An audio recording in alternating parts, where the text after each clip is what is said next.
back to the second painting in the water mixable oil painting series. So obviously painting with cobras, and this second painting is the same format as the first painting. So it's a 15cm by 25cm painting, and that's so it intends to fit within my current 100 head series. This painting has a few differences though. It's painted on oil panel, which I prepared myself. I go into how I made the panel a bit through the video, and it's also painted in a CYMK palette. So I really wanted to try and reduce a palette down to some base colours and see how versatile the paint is. With that all being said, let's get into the painting and let's have a look at how I made it. So immediately going into this painting, the expectation, the understanding and the approach had all changed. This meant that I completed this painting in a completely different set of circumstances than the first painting, and I was definitely more comfortable going into this painting than I was the first, as suddenly there was an understanding of one way that Cobra paint could be used, and that was something I could focus on. It wasn't a huge foundation, but it was a start, and this was enough for me to go into this painting with a structured approach, and as a result, this painting was completed in half the time that the first painting was. Having experienced the conditions in which marks could be placed on top of one another suddenly meant that there was an action that I could refer to in order to make consistent marks, or at least recreate the scenario in which specific marks could be made, and by this I mean that when a mark was applied with a certain brush at a certain pressure and the paint was a certain consistency, I knew how it would look before I placed the mark. This in turn allows me to imagine the mark before making them. To me, this familiarity from repetition, and the more I use a specific material or palette or certain brushes, means the more proficient I can become with that material, and then I can start to tackle more difficult situations with a setup that I know well. So I started this painting with a mix of turquoise blue and water. It was roughly a 3:1 ratio, and I was really just looking for a fluidity that would allow me to quickly make some decisions. I'm not looking for details at this stage, just the largest shapes. I want to start separating the local values. By doing this, I'm able to isolate colour groups and stop the paint from becoming muddy later on. And for this painting, I just wanted to develop the drawing through a process of building context. The more paint I put onto the panel, the more information I would have to compare the painting against a reference, and then recognise what the most important steps that I would need to take to be moving forward were.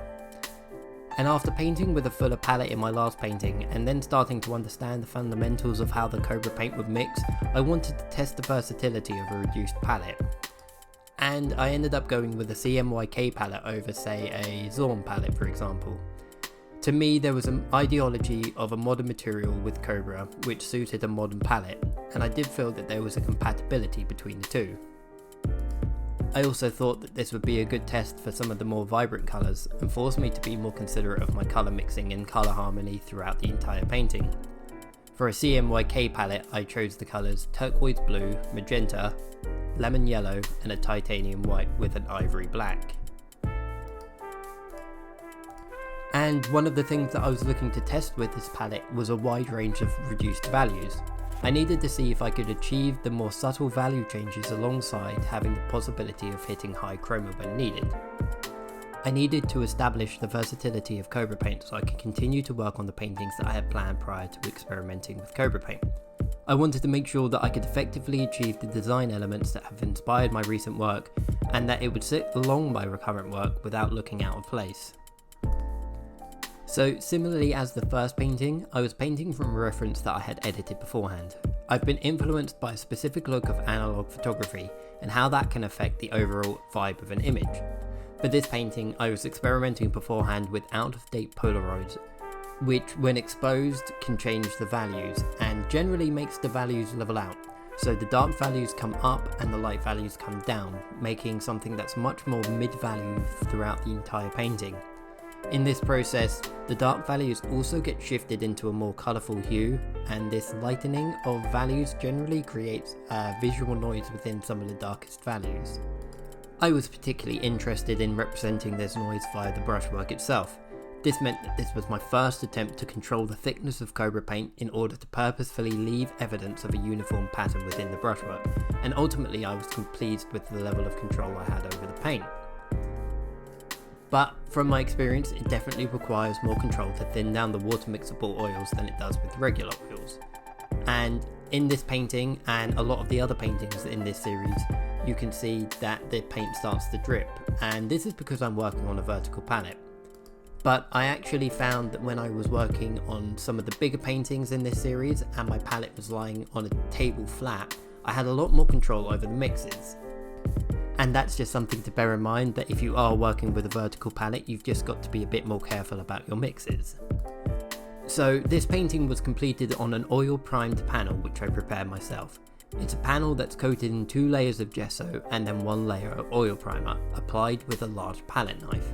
Applying it in this manner leaves a semi-smooth but non-absorbent surface, which was the complete opposite to the very absorbent oil painting paper that I used in the last painting. And this oil primed panel is actually my favourite surface to paint on with oil paint. And this was the same case for painting in Cobra paint, and whether or not this was due to the familiarity of the surface, using a simplified palette, or confidence from having completed a painting beforehand, or maybe even some combination of all three, this painting felt a lot more succinct than the previous one.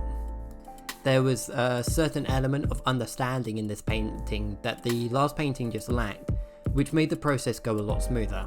And again, with the first painting, there was this exciting idea of naivety with the material and a stumbling through and experimentation with the process that led to a complete piece.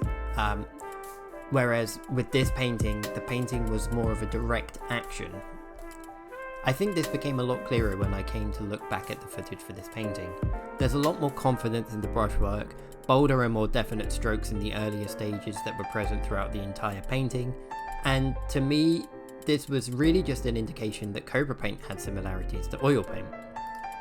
It meant that I could liken the experience of painting with Cobra to my usual painting scenario, and being able to relate it to my oil painting experience allowed me to problem solve in a much more proficient way. This also means that if you already have experience painting in oil, that you're going to be able to transfer those techniques directly to painting with Cobra.